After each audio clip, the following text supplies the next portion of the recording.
Esto no puedo ver. ¿Qué pasa aquí?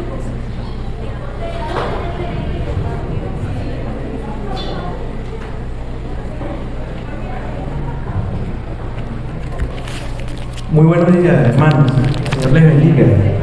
Muy bien. Como ven, estoy un poquito afectado de la voz, pero igual es un placer hablar de las cosas de nuestro Señor que nos competen, ¿no? Un segundito por acá. Bueno, el tema de hoy es: ¿cuál es el trabajo de la iglesia hoy? Eso es que vamos a hablar el día de hoy. ¿Cuál es el papel o cuál es la función de la iglesia el día de hoy? Primero vamos a orar. Padre Celestial, gracias por este hermoso día. Gracias, Padre, por permitirnos venir aquí a alabar tu nombre, a vivir en comunidad cristiana y a escuchar de tu palabra. Prepara nuestros corazones, que tu Espíritu Santo esté en medio de nuestro, rompe cualquier cosa que impida la perfecta unión, Señor, y que tu mensaje llegue. En el nombre de tu Hijo amado Jesucristo, amén. Un segundito, hermano, ya va. Tengo algunas cositas acá y quiero tener esto en orden.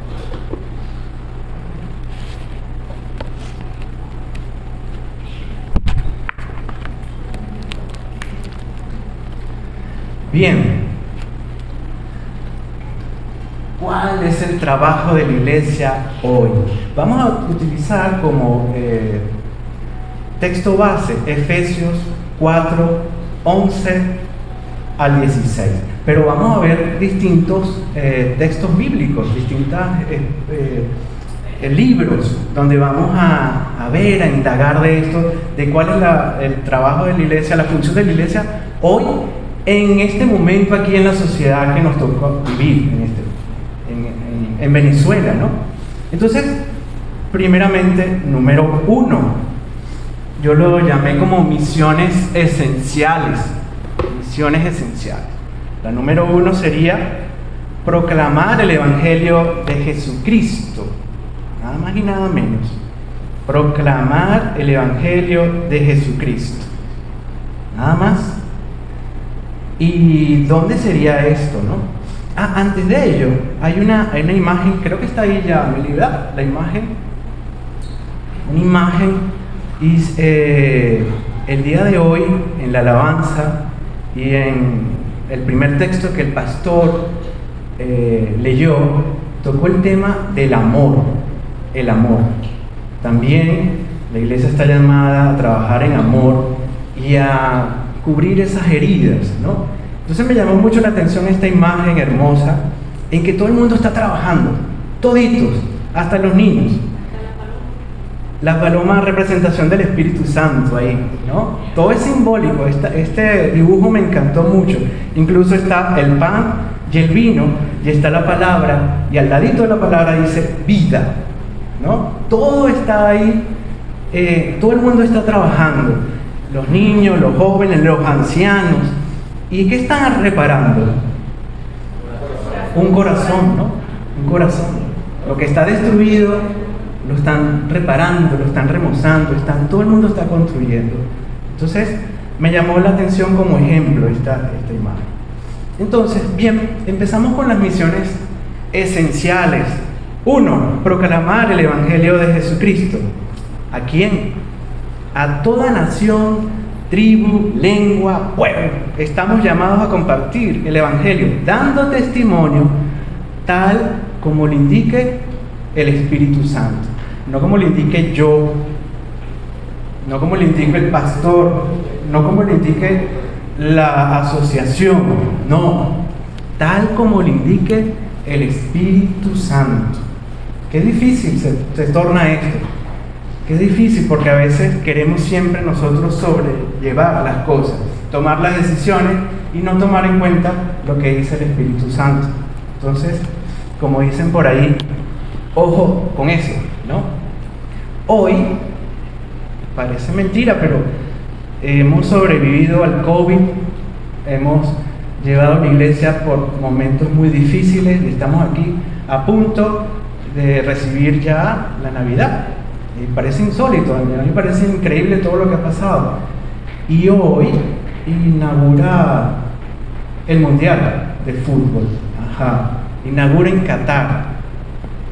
¿Qué hace la iglesia cristiana en Qatar? ¿Cómo lo hace? Porque nosotros estamos en Venezuela, en un país que hay libertad de culto, pero una sociedad donde no es permitido el cristianismo, ¿cómo lo hace? ¿Cómo proclama?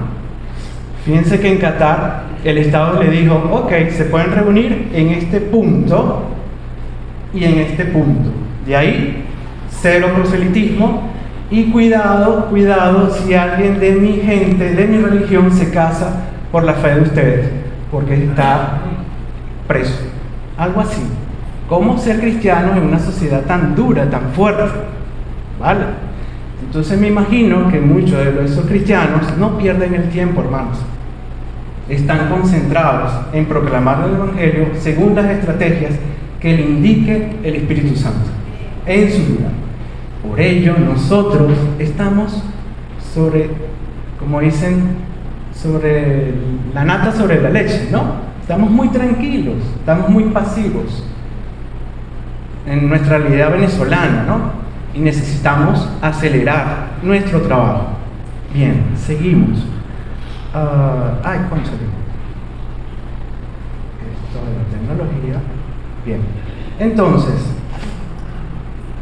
hay algo en la tercera imagen que habla sobre la gran tarea o la gran comisión. Este título de la gran tarea o la gran comisión no aparece en la Biblia como tal. No. Esto de la gran comisión se le da como fundador de esta idea a un misionero británico, Hudson Taylor, el culpable de trabajar en las misiones, el Señor permitió a este hombre, poder llegar a China en el siglo XIX, y de ahí en adelante empezó a trabajar muy fuerte con esto de la gran comisión, la gran tarea. Y ya en 1905 el Señor lo llama a su presencia después de 50 años de labor misionera. Rompió paradigmas, rompió esquemas, porque ningún misionero se vestía como un chino, ningún misionero podía visitar los barrios chinos. Hudson Taylor lo hizo y cambió todo el esquema de trabajo de misioneros en China. Esto es antes que llegara Mao. Después seguimos con la historia activa hasta nuestros días, ¿no? Pero todo este trabajo que se hizo en China fue gracias al Espíritu Santo y a este hombre que el Señor usó, Hudson Taylor. Entonces, bueno, en este versículo que tenemos a continuación es, si no me equivoco, Mateo, ¿verdad? Aquellos que son conocedores de la Biblia. Sí, Mateo 28, 16, 20. Me gustaría que me acompañaran. Yo voy a leer en una versión distinta a la Reina Valera. Voy a leer en varias versiones, pero igual voy a utilizar la Reina Valera. Pero en esta ocasión voy a utilizar el libro. Bueno, versículo 16. Los discípulos se fueron a la montaña de Galilea, donde Jesús dijo que había de encontrarse con ellos. Para ponernos en contexto, ya es posterior a la muerte y resurrección de nuestro Señor, pasaron 40 días y los discípulos estaban ahí con Él, compartiendo. Este muerto vivo está con nosotros. Pero dice, cuando lo vieron, en el versículo 17, lo adoraron, aunque algunos no estaban completamente convencidos de que era Jesús. Había duda en algunos, en otros sí estaban bien claros. Pero Él se les acercó y les dijo: he recibido toda autoridad en el cielo y en la tierra. Pasamos. Por tanto, vayan y hagan discípulos en todas las naciones, bautícenlos en el nombre del Padre, del Hijo y del Espíritu Santo. Me llama la atención y empiezo a ubicar palabras o frases que son puntuales. Vayan y hagan discípulos, ¿vale? En el versículo 20, y enséñenlos a obedecer los mandamientos que le es dado. De una cosa podrán estar ustedes, podrán estar seguros: estaré con ustedes siempre hasta el fin del mundo. Amén. Este remate de esa despedida: estaré con ustedes hasta el fin del mundo. Muchos titulan esto como Jesús envía a todos los creyentes, a todos los creyentes. No, Jesús envía a la iglesia tal o a la iglesia tal. Fíjense que no se habla todavía nada de iglesia, sino hacer discípulos, enséñenlos. ¿Ok? Después quiero que me acompañen también a Marcos. Marcos es otra visión de ese momento especial. Si bien Mateo nos describe y nos da como una narración, Marcos mete otras cosas que el Espíritu Santo le dio, mete otras cositas ahí bien interesantes. Leamos. Y les dijo: vayan por todo el mundo y prediquen el Evangelio a toda criatura. Y los que crean, ahí empieza, y se bauticen serán salvos, pero el que no crea será condenado. Los que creen echarán fuera demonios en mi nombre y hablarán en nuevas lenguas. Podrán agarrar víboras sin peligros, y si toman cualquier veneno no les hará daño nada. Y cuando pongan las manos sobre los enfermos, estos sanarán. Yo creo eso, yo lo creo. Tampoco voy a tentar, ¿no? Pero yo lo creo, que el Señor ha dado el poder a la iglesia, al creyente, para hacer cosas milagrosas. Y creo que esto está acá también, es para reforzarnos que Él está con nosotros y que tenemos un Dios de poder que sana. Yo soy testigo del poder de Dios por el milagro que hizo y ha hecho en mí. ya desperté memorias de himnos muy antiguos. Ok. Y por último, estas tareas que el Señor le está dejando, no lo está dejando ningún apóstol, lo está dejando el mismo Jesús. Lo vemos en Hechos. Hechos, para muchos, siempre hay disyuntiva, ¿no? Pero para muchos, Hechos es escrito por Lucas, un apóstol. Entonces ya vemos la visión de Mateo, Marcos y ahora el apóstol Lucas como tal. Hechos es como la secuela del Evangelio de Lucas. Es interesante porque Hechos nos muestra el después de la resurrección de nuestro Señor y qué ocurre con la vida de estos hombres de fe. ¿Qué pasó? ¿Cómo resolvieron la situación? En ese momento que no está el maestro, ahora nos toca arrancar. Entonces Lucas nos da un panorama de ese después. Bien, entonces, este es el texto total de la Gran Comisión. Aquí lo reduje y me voy al versículo 8, pero sí les recomiendo, hermanos, que lo lean completo. Hechos 1, del 3 al 8. Aquí me voy directamente al 8.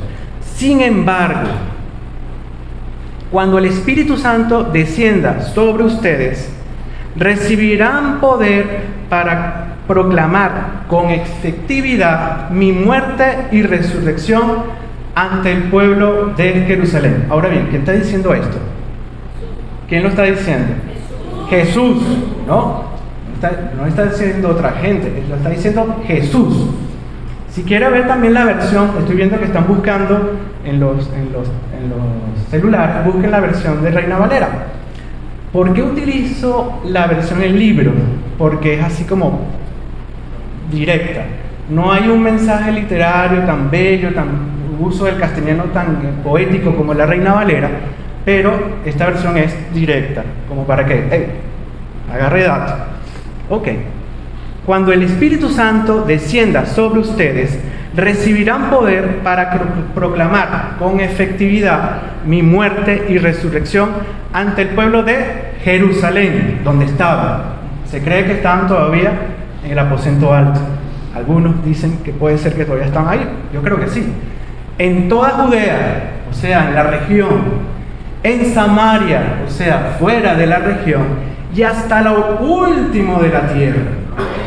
Hasta lo último de la tierra. Entonces vemos 4 espacios: mi región, mi país, el vecino y más allá. Diría apóstol, diría y más allá, ¿no? Más allá, al infinito y más allá. Ok, eso sería como la voz profética de la iglesia.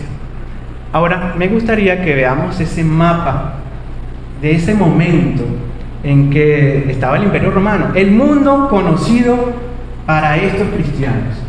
Vemos aquí abajo Jerusalén. Lástima que no tengo un apuntador, pero bueno, intenté. Tenemos aquí en la zona, bueno, sí, está Jerusalén, la capital, ¿verdad? Como tal. ¿Cuál sería nuestra Jerusalén hoy día? Maracay. Nuestra Jerusalén es Maracay. Nuestra, como la iglesia uno en Cristo. Ok, Judea sería el país. No, vamos a ponerlo así más grande, el país. No tanto como el municipio, vamos a ponerlo un poquito más grande. Ok, vamos a decir que es Venezuela. Y Samaria, los países que están alrededor. Yo lo pondría las Américas, más allá. Yo pongo la baranda un poquito más allá en nuestro contexto. Y hasta lo último es toda la tierra. Todo. ¿Dónde está la iglesia de Cristo? ¿Y dónde está uno en Cristo hoy día? En todos lados. Tenemos gente que está en todos lados. En España, Estados Unidos, en Chile, Argentina. Es impresionante. Y no hablemos de uno en Cristo, hablemos de la iglesia de Cristo. ¿Dónde está? Está en todos lados.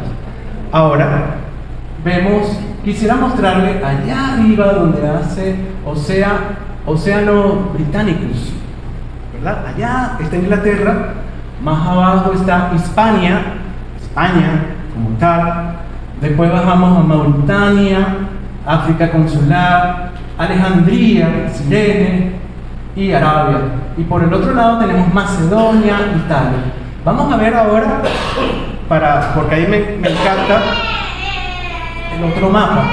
A mí me gusta ponernos en contexto, porque a veces escuchamos Judea, Samaria, pero vamos a ponerlo en contexto. En el mapa de hoy, ¿cómo es esto? ¿Cómo es hoy? Bueno, tenemos Mar Mediterráneo, aquí vemos a Israel, la ubicación de Israel, vemos un país que todavía existe, Egipto, Hispania, España como tal, las Galias, Francia, ¿verdad? Croacia, Italia, todo lo que era Rumania, Serbia, Bulgaria y ahí Estambul, lo que es Turquía, todo eso los apóstoles se movieron. Todos, o sea, obedecieron, o sea, lo tomaron a pecho. O sea, cuando el Señor le dijo Jerusalén, Judea, Samaria y hasta lo último de la tierra, de ese mundo conocido, lo tomaron en cuenta y lo hicieron. ¿Cómo murieron los apóstoles? Murieron felices con sus familias, llenos de nietos, ¿verdad? ¿Ah? Y presos. Todos pagaron el precio, todos hicieron el sacrificio de ser cristianos en ese momento. Ahorita ser cristiano es happy, es fun, es bien, pero en ese momento no. Era fuerte, era rudo, estabas contra el Imperio Romano. Entonces, es como para ponernos en contexto, ¿no? De cómo los apóstoles tenían que trabajar y esto que el Señor les pidió, tenían que hacerlo. Ahora, seguimos, Amelie, ¿sí? Esa gran tarea, ¿cómo la vemos hoy en día? Fíjense lo que dice el periódico, el Aragüeño, dice: más de 2.000 personas detenidas en Venezuela en este año 2022 por delitos violentos. O sea, vivimos en una sociedad violenta, muy violenta. Incluso esta mañana vi que hubo un juego de béisbol y terminaron 2 juegos de béisbol a golpes aquí en Venezuela. O sea, vivimos en una sociedad violenta, que resolvemos las cosas violentamente. O sea, si tú no me escuchas, yo te doy, o te meto el carro, ese tipo de cosas, o me impongo, ¿vale? Seguimos. Otra realidad que tenemos que tener en cuenta en esta gran tarea y la gran comisión, y la iglesia no escapa a ello. La migración venezolana manda menos remesas al país y reúne a más familias en el exterior. Significa que nuestro país, si bien estamos en el proceso de duelo todavía de muchos de nuestros hermanos, hijos, familiares fuera del país, y todavía está despierto la posibilidad de que muchos de nuestra gente se vaya del país. Es una realidad, o sea, no es algo ajeno, todavía sigue esto perenne, está ahí. ¿Cómo sobrellevar la gran comisión en este momento, bajo esta realidad? Una noticia que es una concha de mango. Esta noticia es una concha de mango, y más como la presenta este diario. Nació Damián, el habitante número 8.000 millones del planeta. Creo que fue en República Dominicana. Claro, aquí juegan con el tema, hacen referencia con el nombre a una película de los años 70 llamada La Profecía. Entonces es como un juego que te estoy diciendo, ojo, ahí está el anticristo, ¿vale? Esto es centimetraje. Pero la noticia que me llama la atención acá no es el nombre de Damián, sino que en estos momentos, la otra que sigue, que es de CNN, disculpen la publicidad, pero me gusta poner a la gente en contexto, de dónde estamos tomando la fuente. 8.000 millones es la población mundial, lo que representa un hito en el desarrollo humano. Se habla de sobrepoblación a nivel mundial. Cuando yo nací, en la década del 70, la población iba en picada. La mayoría de ustedes nacimos en el siglo pasado. Somos ciudadanos del siglo pasado. Y ahora nos toca vivir el siglo XX. Amelie, ¿cuándo naciste tú? El 21. Ah, 2005. Ciudadano del siglo XXI. Daniela. Ah, tú eres de allá, todavía. Ok, lo que digo es que nosotros somos esa bisagra, toda esta generación somos esa bisagra de principios de siglo. No vamos a ver muchas cosas que están destinadas a que pasen. Por último, esta foto. Esto sí me conmovió bastante, me movió. Ok, esta semana la NASA envió una misión de ida y vuelta a la Luna, después de 50 años aproximadamente que no había una misión. Es una tripulación, es una misión no tripulada, es un chequeo, pero ¿cuál es la idea? Bueno, generar un espacio de hábitat, de colonia en la Luna, y de ahí, de hacer la práctica, vamos a pensar esto en Marte. ¿Vale? ¿Ok? Vamos a hacer la colonia en la Luna, y ahora después vamos a probar cómo se comporta esto, vamos a Marte, hasta lo último de la Tierra y más allá. Parece de supersónico, ¿verdad? Parece de comiquita. Bueno, lo estamos viviendo, hermanos. Lo que no pensábamos, lo estamos viviendo. Ahora, ¿cómo se come esto? ¿Cómo la gran comisión? ¿Cómo la iglesia se queda todavía en su forma, en su esquema de pensar, o enfrenta la realidad y lleva el Evangelio de Dios con lo que el Espíritu Santo indique? A eso vamos. La segunda misión esencial, seguimos con la otra. La misión de la iglesia es ser el cuerpo de Cristo en la tierra. En la tierra. el cuerpo de Cristo. A mí me parece tan hermoso como el apóstol nos desglosa el deber ser de la iglesia como un cuerpo. Es tan hermoso. Yo me imagino que la gente que está ligada a la salud lo disfruta mucho porque va explicando paso a paso cómo está constituido el cuerpo, y así él lo va describiendo.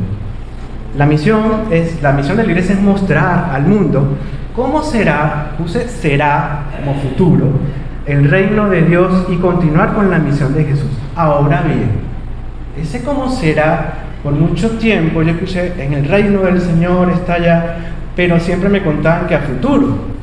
No, pero el mismo Jesús dice, no es así, es aquí, ya, de una vez. Para muchos, el reino de Dios ya está aquí, porque cuando la iglesia está instaurada y hace su acción evangelizadora y de sanar a otros en emocional, espiritual, en todo sentido, ya está el reino de Dios acá, actuando, viviendo, liberando, restaurando, ¿vale? Entonces, yo no les diré cuál es la opción, si es futuro o presente. Yo pienso, muy personal, que el Señor, el reino de Dios ya está acá con nosotros, en ti y en mí. Es opción también, pero no es el debate de esta reflexión hoy. Pero sí quería como aclarar esa parte ahí. La segunda, que sigue de la misión esencial 2, es orientar a los fieles a un estado permanente de misión. Dirán, pero estás hablando de misión. Sí, pero es un estado permanente de misión. Es la otra, ahí va. Ajá. Chévere. A partir del encuentro personal y comunitario con Jesús. Vuelvo a leer. Orientar a los fieles a un estado permanente de misión a partir del encuentro personal y comunitario con Jesús. Muchos creen que la vida cristiana es una vida solitaria. Muchos creen que es así. Yo lo creí. No, yo estoy fuera de la iglesia. A mí no me interesa la iglesia. No, esos son unos pecaminosos, unos tipos enrollados. No quiero hablar con ese cuento. Prefiero seguir al Señor por mi lado. Pero no es así. El Señor te pide que trabajes en la iglesia, en el cuerpo de Cristo. No fuera, no hay llaneros solitarios, no hay Cid campeador solitario que pelea, Superman, no hay. Es el cuerpo de Cristo unido, trabajando. No hay de otra manera. Y esto, para entenderlo, hermanos, hay que tener humildad. Hay que tener humildad porque somos soberbios, somos humanos, somos gente que de repente ve testarudos. Y el Señor va llevando a cada uno por donde Él quiere, según su voluntad. En la próxima lámina, tenemos dos textos bien interesantes que hablan de la misión de la iglesia como cuerpo de Cristo. El primero es Romanos 12, del 13 al 16. No lo voy a leer completo por cosas de tiempo, pero sí voy a hacer referencia a algunas cosas. Y quiero que le tomen la foto para que se la lleven, porque todas las personas que se paran acá para llevar la palabra hacen un estudio y buscamos citas bíblicas y las decimos con todo el cariño, porque lo decimos, porque el Señor nos pone esto en el corazón. Pero no hace nada la iglesia si no repasa esta información en su casa, porque si no, estamos siendo como placebo. Ah, bien, chévere, y me voy. No, refrésquelo en su casa, lléveselo y medítelo. Y después diga, hable con cualquiera de nosotros, Josué, me parece que no era así, o me parece así. Y eso nutre al cuerpo de Cristo. Bien, en el capítulo 12 voy directo al versículo 4. Dice de Romanos 12, versículo 4. El cuerpo de Cristo, al igual que nuestros cuerpos, tiene muchas partes. Cada uno de nosotros forman parte de ese cuerpo. Y esto no estaría completo si faltara alguno. O sea, no hay llaneros solitarios, ¿no? Ya que cada quien desempeña una tarea diferente. Así que entre nosotros hay dependencia mutua. Nos necesitamos unos a otros. Dios ha concedido a cada persona el don de realizar bien cierta tarea. Así que Dios te ha dado, si te ha dado el don de profetizar, ejercítalo de acuerdo a la proporción de la fe que posees, ¿vale? Si posees el don de servir a los demás, sirve bien, o sea, hágalo bien. Si eres maestro, sé un buen maestro. Si eres predicador, procura que tu sermón sea poderoso y útil. Si Dios te ha dado dinero, perfecto, ayuda generosamente a los demás. Si Dios te ha concedido habilidades administrativas y te ha hecho responsable del trabajo de otros, cumple con seriedad tu deber. Y quienes consuelen a los afligidos, háganlo con alegría cristiana. Después salto al otro pasaje, al otro versículo, que tiene que ver con la ayuda y la necesidad. Sería versículo 13. Cuando veas a algún hijo de Dios en necesidad, sé tú el que corra a ayudarlo. Y fórmate el hábito de invitar a comer a tu casa y ofrecer alojamiento a los que necesiten. O sea, se ayuda. El pastor habló al principio de hacer una ayuda en diciembre. Una ayuda en diciembre, en la noche de Navidad. O sea, seamos conscientes que tampoco, si el Señor le puso eso al pastor, también lo tiene que tener la iglesia, porque todos nos unimos, todos nos ayudamos. Versículo 15. Si alguien se alegra, alégrate con él. Si alguien está triste, acompáñalo en la tristeza. Trabaja con armonía. No te afanes por conquistar solo el favor de los importantes. No te afanes por conquistar solo el favor de los importantes. Alégrate en la compañía de la gente común. Y aquí dice algo duro. Y no te hagas el sábelo todo, el que sabe todo. Esta versión es, por eso es que digo que es lapidaria. No te hagas el que sabes todo. ¿Se acuerdan del Chavo, del 8? Había una comunidad, una vecindad, ¿cierto? En esa vecindad habían dos personajes interesantes, Kiko y Ñoño, que por su mismo nombre, el escritor de ese programa nos daba claro al latino que eran Kiko y Ñoño. No seamos ni Kiko ni Ñoño en la iglesia, no seamos eso, él sábelo todo. O sea, seamos empáticos. Es duro, por esto esta versión es así que siempre me impactó y por eso la oí. Entonces, fíjate, todos estamos llamados para trabajar en la iglesia con humildad, sirviendo, ayudando. Es el trabajo también que necesita la iglesia hoy. Evangelizar, discipular, enseñar, pero trabajar en equipo, trabajar en grupo, ayudándonos con amor. Seguimos con la otra cita, muy rápido porque es mucho texto. Es en 1 de Corintios 12 al 22 y hay una referencia 29 al 31. Ok, no lo vamos a leer todo, pero sí me gustaría que ustedes en casa lo releyeran, tuvieran en cuenta muchas cosas. En el versículo 11 tenemos un mismo Espíritu, el Espíritu Santo, da tales dones y poderes y determina cuál ha recibido cada uno. El cuerpo humano, aunque es uno, está compuesto de muchos miembros. Y estos miembros, aunque no son, y estos miembros, aunque son, espérate, que me estoy, Leo. El cuerpo humano, aunque es uno, está compuesto de muchos miembros, y esos miembros, aunque son muchos, forman un solo cuerpo. Lo mismo sucede con el cuerpo de Cristo. Cada uno de nosotros es un miembro del cuerpo de Cristo, que es uno solo.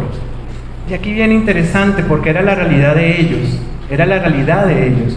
Algunos son judíos, otros son gentiles, algunos son esclavos y otros son libres. Esa era la realidad cultural de ese momento de la iglesia. O sea, había de todo. Puede ser que el señor de la casa estaba congregándose con su esclavo, ¿vale? Y puede ser también que estaba un judío con un gentil. Y ese trabajo le tocó a Pedro y a Pablo resolverlo según el Espíritu, según la voluntad de Dios. Ellos tuvieron que resolver eso, porque era un tema cultural, era un tema de mente, de estructura, y de romper paradigmas y de estructuras como tal. Sigo hacia el otro versículo que me gusta cómo él lo describe, ¿no? Pablo. Y dice, si el pie dice, no soy miembro del cuerpo, porque no soy mano, dejará eso de ser miembro del cuerpo. Y si la oreja dice, no soy miembro del cuerpo, porque soy una simple oreja y no ojo, dejará por eso de pertenecer al cuerpo. Supongamos que el cuerpo entero fuera un ojo, ¿cómo oiría? Parece chistoso, pero el apóstol aquí nos está desmenuzando que todos tenemos que cuidarnos unos a otros, pero que también cada uno de nosotros en la iglesia tiene un trabajo específico. Y al final dice, ¿será que el cuerpo es una sola persona? No puede ser una sola persona. ¿Será que el cuerpo es el nada más? No. Cada uno de nosotros tiene un don, el don como tal, y hay que utilizarlo de lo que Dios nos permita en la iglesia. Ahora, como cristianos y recién convertidos, y a veces no tan cristianos nuevos, sino con mucho tiempo, caemos en una falsedad, en el sentido de, si yo trabajo en muchos espacios, yo le estoy sirviendo al Señor. Voy a trabajar en todos los ministerios, y voy a servirle al Señor. Cuidado, porque la cosa no es así. La cosa es trabajar en el ministerio donde el Señor te indique. Porque nosotros, como humanos, nos encanta el control. El control. Yo quiero tener el control de esto, de esto, de esto y de esto. Y fíjate que la palabra dice que no es así. Que cada uno tiene un trabajo específico y una función. Entonces, me parece hermoso cómo él lo describe. Y por último, en este pasaje me dice, en el versículo 29, ¿son todos apóstoles? Claro que no. ¿Son todos predicadores? No. ¿Son todos maestros? Por supuesto que no. Me gusta como dice, oye, por Dios, ¿ha dado Dios a todo el mundo el don de sanar enfermos y hablar en lenguas extrañas? ¿Puede cualquiera entender e interpretar lo que tienen las personas o las que tienen el don de hablar lenguas extrañas? No. Pero traten por todos los medios de obtener los mejores dones. O sea, no se queden con eso solo. Busquen tener la mayoría. O sea, busquen. Pero el Señor te va a indicar dónde, en qué parte del ministerio vas a estar. Ahora bien, déjenme hablarles de algo que es mejor, que es más excelente de los dones. Y ahí se va a describir lo que es el amor. Ahí es la característica del amor, y esto es un cuento hermoso, bellísimo, cuento en el buen sentido de la palabra, hermano, no lo vayan a malinterpretar. Es toda una vertiente hermosa de cómo el apóstol desarrolla el tema del amor. Bien, seguimos. Ya serían estos dos párrafos esenciales. La imagen que sigue debe ser un retrato, ¿verdad? ¿Sí? Un retrato. Bueno, Este retrato de este señor con estos lentes es un ciudadano del siglo XIX, David Eduardo Finstrom. David Eduardo Finstrom llegó a Venezuela en 1900 y arrancó la obra misionera 1905, 1901, 1905, justo en la fecha que Hudson Taylor, el Señor, lo llamaba a su presencia. Justo, ¿ves? El Señor en China ya había desarrollado algo. Y aquí llega David Eduardo. Eduardo, el pastor David Eduardo, es el fundador de iglesias cristianas en el centro del país. Y se quedó aquí en Aragua, La Victoria, Cagua, Turmero, Palo Negro, La Conera Tobar, Maracay y más allá. Es el que el Señor encomendó a abrir la obra. Él tenía varios dones: músico, escribía muy bien, sabía de tipografía, por eso imprimió un periódico, sabía de construcción, sabía de todo un poco, pero ante todo él era pastor. Su trabajo fue de pastor y formar iglesias. Su trabajo duró 50 años en Venezuela, 50 años trabajando en la formación de iglesias en Venezuela, en el centro del país. Y esta imagen es de un grupo de hermanos cristianos en 1949, en Maracay, o sea, en nuestra Jerusalén, ¿no? En Maracay, en el lado del Ateneo, un encuentro de iglesias del centro del país. Ellos lo llamaban las asambleas. De hecho, hay un grupo que se llama las Asambleas de Dios, los hermanos pentecostales, y los hermanos que nosotros llamamos, los mal llamamos los calladitos, pero no son así, lo de las asambleas, los hermanos de la asamblea, también tienen esta estructura de encuentro de asambleas. Ahí la pastora nos tiene mucha información bellísima de ese grupo cristiano. Entonces, lo que quería demostrar con estas imágenes, uno, conocer el sujeto que el Señor puso para abrir puertas, espacios, en medio de una dictadura. En medio de una dictadura. Y el Señor le dio las herramientas para trabajar tú a tú con Juan Vicente Gómez. Trabajar de tú a tú con Juan Vicente Gómez. Tú me ayudas, yo te ayudo. Ayúdame con la parte de salud. Y después, dime qué quieres. Déjame predicar sin que nadie me toque. Tener libertad de poder abrir iglesia. Dale, monsieur, tranquilo. Dele. Con el monsieur nadie se mete. Y así pasó. El Señor permitió que el hermano Finstrom pudiera trabajar. Después, esto es el 49. La otra imagen me llama mucho, poderosamente la atención. La cantidad de niños. Esta es una escuela vacacional de la década de los años 50. La otra fue un encuentro una década anterior.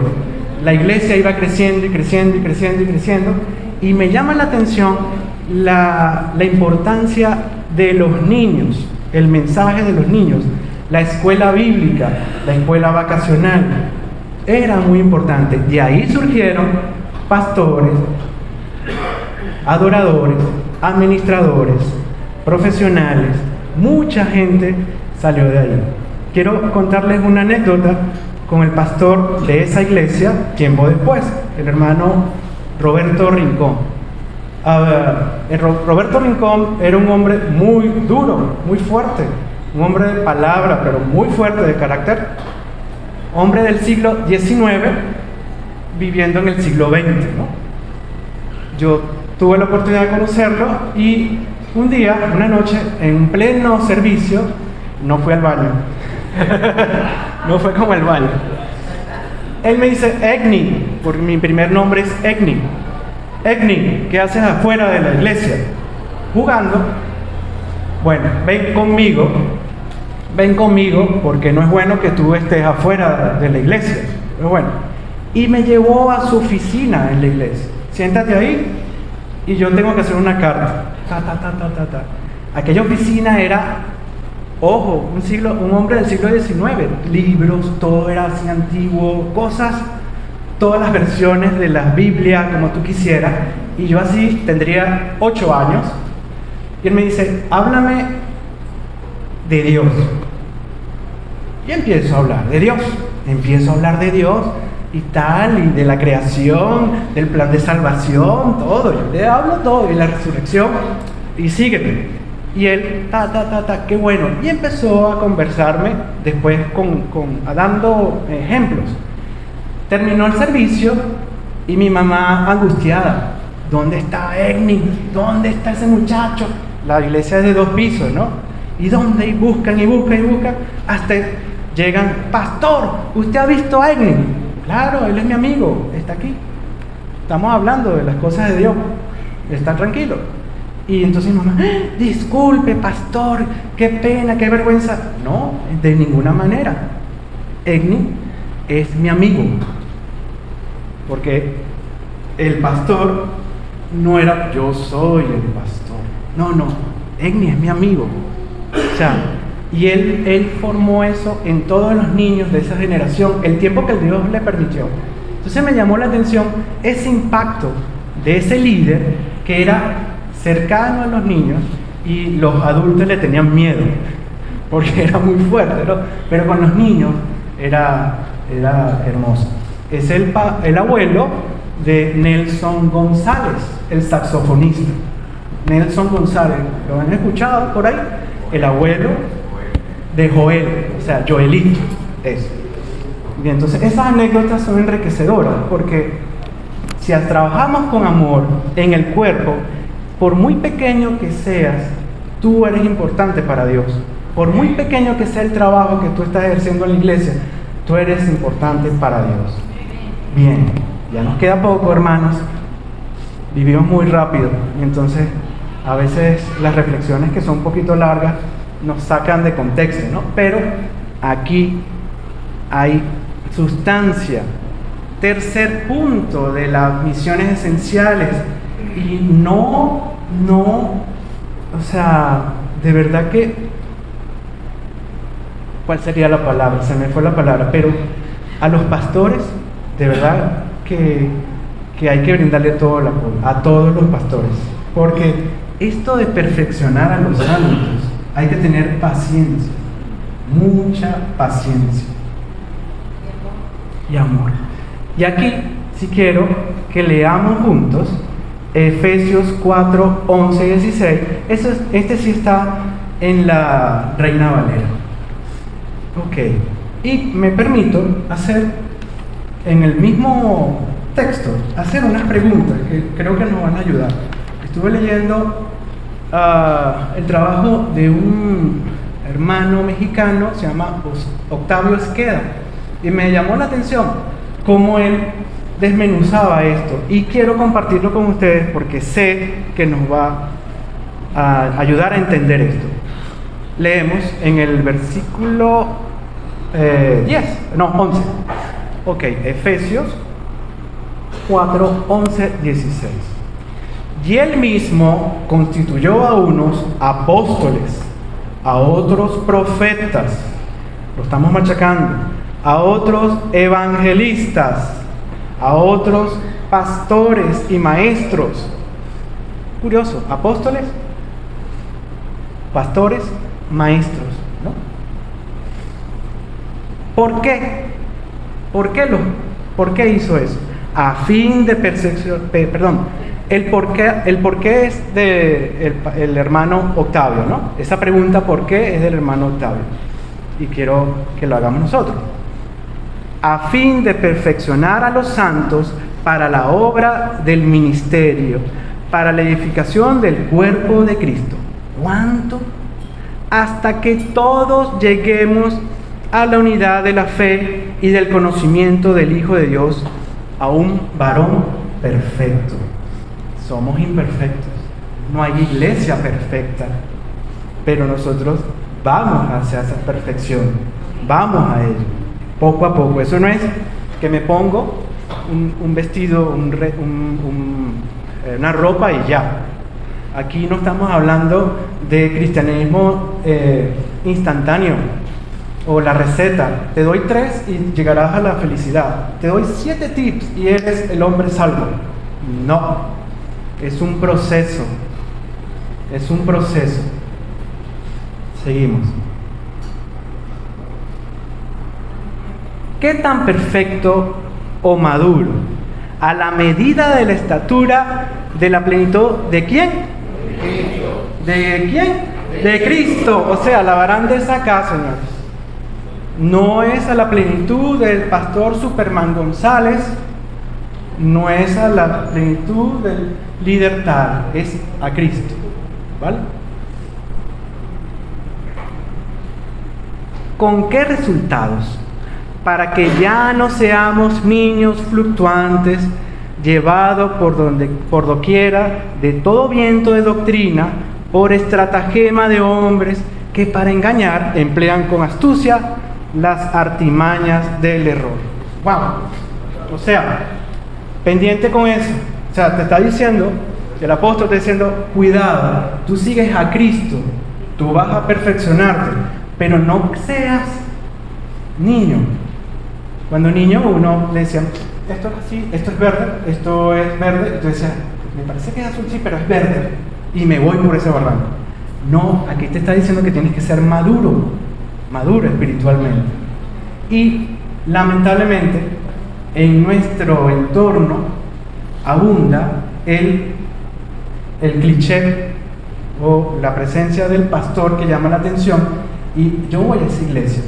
También está ese turismo cristiano que voy de iglesia a iglesia hasta buscar la iglesia donde me siento cómodo.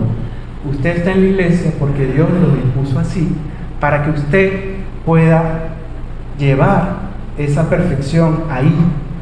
Y a veces tú dices, ¿por qué estoy en esta iglesia? ¿Para qué estoy en esta iglesia? ¿Qué hago en esta iglesia? ¿Pudiera ser en otra iglesia? ¿No? Esas son esas reflexiones que te tienes que hacer como cristiano, ¿no? Seguimos. Pero, sino que siguiendo la verdad en amor, crezcamos en todo aquel que es la cabeza, esto es Cristo. Otra vez, pácata, remata, ¿no? O sea, y me gusta, sino que siguiendo la verdad en amor. Siguiendo la verdad en amor.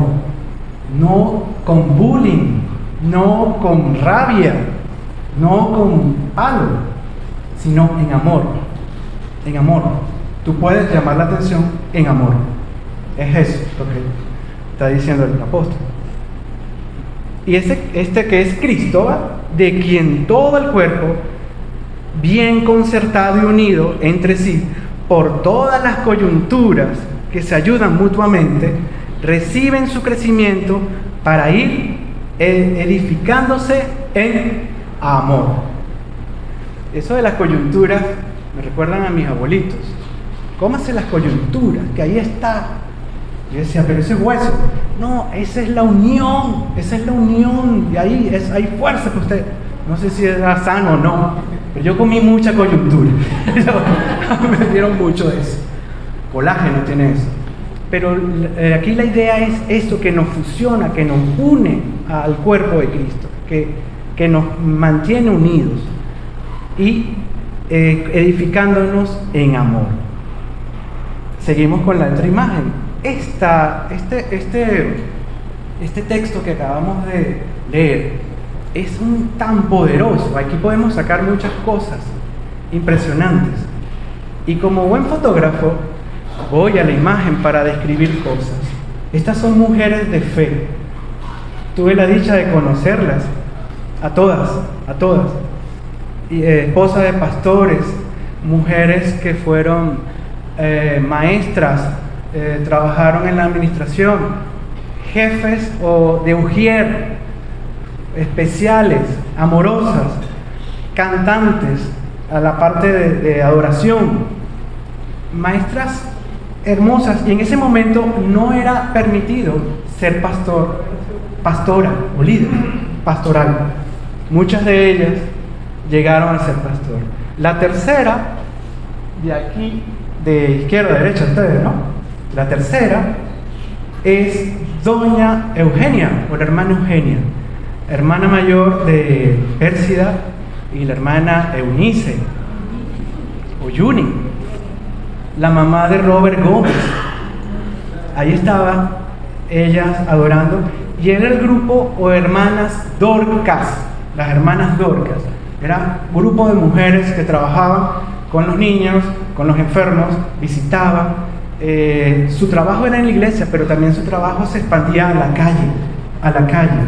Y el amor de estas hermanas fue hasta el final. Aquí ya eran buenas mozas, ya mujeres de los años 60, pero ancianitas seguían trabajando. Me impresionaba. Y yo le decía, ¿cómo hacen? Yo estaba muy niño. Y el pastor decía, déjalas, ellas tienen una misión, no importa. Los jóvenes se preocupaban porque eran muy ancianas, iban al hospital, iban a los orfanatos, y siempre estaban activándose, ancianitas. Y al momento de que cualquiera de ellas estaba a punto de partir, se llamaban o se visitaban. Lo llegué a ver, se visitaban, y era lindo verla. Yo sabía que tú no me ibas a olvidar. Yo sabía, te estaba esperando, hermano. Y al tiempo moría. Ese amor que trascendía todo. Y lo otro, eran hermanas que después trabajaron en distintas iglesias. No eran de la misma, sino que trabajaron. Era un amor por sobre todo. Lo puse como ejemplo para mostrar ese amor que hay en la iglesia, tan estrecho. Y aquí, la otra imagen, yo estoy pegado con la segunda imagen. Qué broma. Esta imagen, hombres de valor.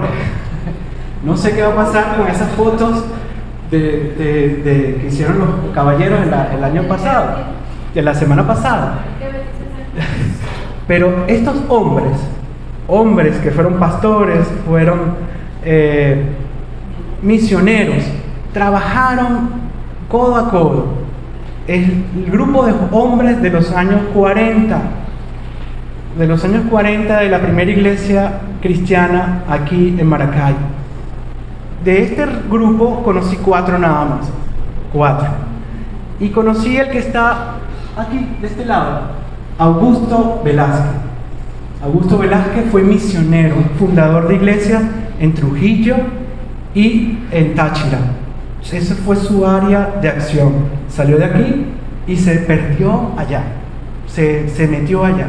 Iba y venía, una pasión de entrega. Él no estaba interesado en pastorear, sino en fundar. Era fundar iglesias, crear iglesias y dejar a otros a que puedan seguir el proceso y el trabajo de iglesia. Es lo lindo, saber cuál es tu puesto en la iglesia y dejarte guiar por él. Es hermoso. Ahora, en conclusión, el trabajo de la iglesia es proclamar el Evangelio de Jesucristo, hacer discípulos, bautizar en el nombre del Padre, del Hijo y del Espíritu Santo, enseñar estos mandamientos. La que sigue es igual, pero lo quise poner: mostrar al mundo el reino de Dios y continuar con la misión de Jesús. Y la otra tarea, el trabajo que tiene la iglesia hacia adentro, es perfeccionar a los santos. Ahora, la otra imagen. ¿Cuál es tu trabajo en la iglesia?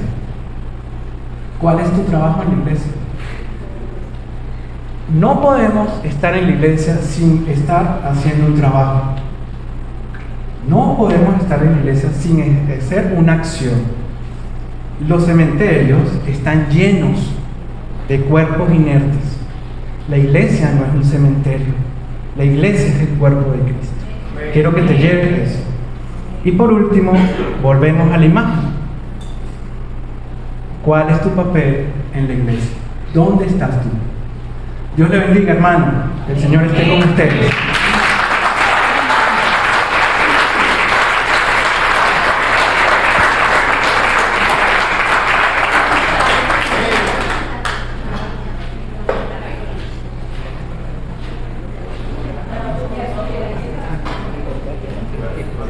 Ese es mi trabajo. José.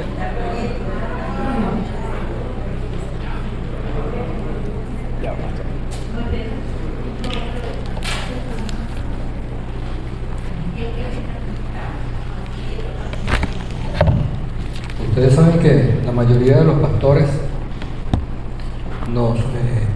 parte de nuestro trabajo es que la gente pueda insertarse dentro del cuerpo de Cristo de una manera sana, tal como lo mencionó Josué, que todos los que tengamos el ánimo, la disposición de trabajar para el cuerpo de Cristo, lo podamos hacer en nuestra iglesia local.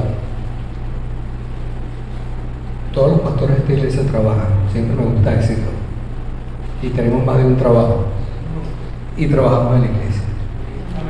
Por eso es que es difícil las excusas para nosotros, porque nosotros bregamos en la calle como la mayoría de ustedes, sabemos lo que es la calle, sabemos lo que es mantener un hogar, tirar hijos y todo, y estamos sirviendo al Señor en la iglesia. Las 24 horas, 24/7, 365 días. Aquí no hay vacaciones.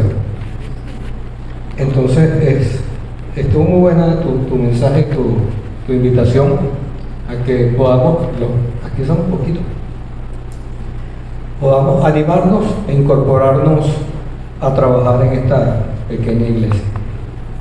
Para finalizar, la palabra de Dios dice en la carta a los Romanos: al único sabio Dios sea la gloria para siempre por medio de Jesucristo. Amén. Estamos despedidos. Que Dios los bendiga. Que tengan una buena semana.